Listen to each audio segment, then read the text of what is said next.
जिस दिन से हमारे अबुआ सरकार 2.0 का गठन हुआ है, उस दिन से हम लोग बहुत ईमानदारी से अपने राज्य के लिए पूरे निष्ठापूर्वक हम लोग सेवा में लगे हुए हैं। 27 फरवरी से विधानसभा सत्र, बजटीय सत्र शुरू होने वाला है, 24 फरवरी से, और उसी के तैयारी में ये यहाँ पे जो प्री बजट कंसल्टेशन का आयोजन किया गया था माननीय वित्त मंत्री की अध्यक्षता में, और हमारा सौभाग्य था कि पहला हमारा ही विभाग ने ओपनिंग भी किया है इस परामर्श का।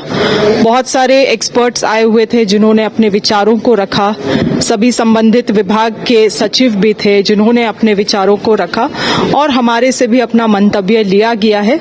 मुझे लगता है मेरे तरफ से जो अनुरोध था माननीय वित्त मंत्री जी को कि किसी भी रूप में विभाग के बजट को घटाया ना जाए, क्योंकि पिछला 5 साल में कोविड का भी सामना करना पड़ा, और उसके अलावे जो पिछला साल जो चुनावी साल रहा, जिसके वजह से निश्चित रूप से बहुत सारे योजनाएं कागज में रह गए, क्रियान्वयन नहीं हुआ है। और ये साल जो है ये क्रियान्वयन का साल रहने वाला है, एग्जीक्यूशन का साल रहने वाला है, तो फंड की आवश्यकता पड़ेगी। इसीलिए किसी भी रूप का बजट कटौती इस विभाग से ना किया जाए, क्योंकि 70% आबादी जो है इस राज्य की वो कृषि पे निर्भर है, और सही संसाधन नहीं उपलब्ध होने के कारण अधिक से अधिक लोगों को पलायन करना पड़ता है। तो हमारे जो विभाग है उसकी चुनौतियां हैं, मगर उन चुनौतियों को हम लोग सामना भी कर रहे हैं, अच्छी योजनाओं को भी हम लोग लाने वाले हैं। तो इन सभी चीजों के लिए फंड की आवश्यकता पड़ेगी, और उन्होंने अपना आश्वासन भी दिया है कि एक पैसा भी इस विभाग का नहीं घटाया जाएगा। कुछ नई योजनाओं को हम लोग चाह रहे हैं कि जो अच्छी योजनाएं हैं उसको क्रियान्वयन करें। वो अभी तक पाइपलाइन में ही है, वो अभी तक सूरज की रोशनी नहीं देख पाई है वैसी योजनाएं, तो उसको क्रियान्वयन किया जाए। उसके अलावे निश्चित रूप से एक आध चीज ऐसी हैं जो नए रहेगी, मगर मैं चाहती हूं कि कम से कम 17 तक वो पहुंच जाए, उसके बाद आप लोगों के बीच में उसका खुलासा करूं।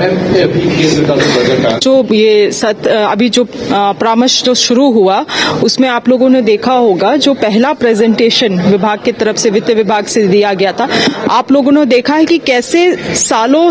से हमारा जो केंद्र का शेयर है और ग्रांट है वो घटते जा रहा है। तो निश्चित रूप से पिछड़ा राज्य है तो ग्रांट तो मिलना चाहिए, मगर ये देंगे, ये मनसा रखते हैं, केंद्र सरकार मनसा रखती है, वो बड़ा सवाल है। इस मांग तो हम लोग कर रहे हैं, हमारा 1,63,000 करोड़ रुपया का भी हम लोग बकाया मांग कर रहे हैं, उसी को हम लोगों को वापस कर दे कम से कम, ग्रांट बाद में हम लोग मांग कर लेंगे। मगर वो इनकी मनसा पे हमेशा सवाल उठा है, और ये केवल घड़ियाली आंसू दिखाते हैं, घड़ियाली प्यार दिखाते हैं इस राज्य के प्रति, मगर इस राज्य के लोगों के से कोई भी लगाव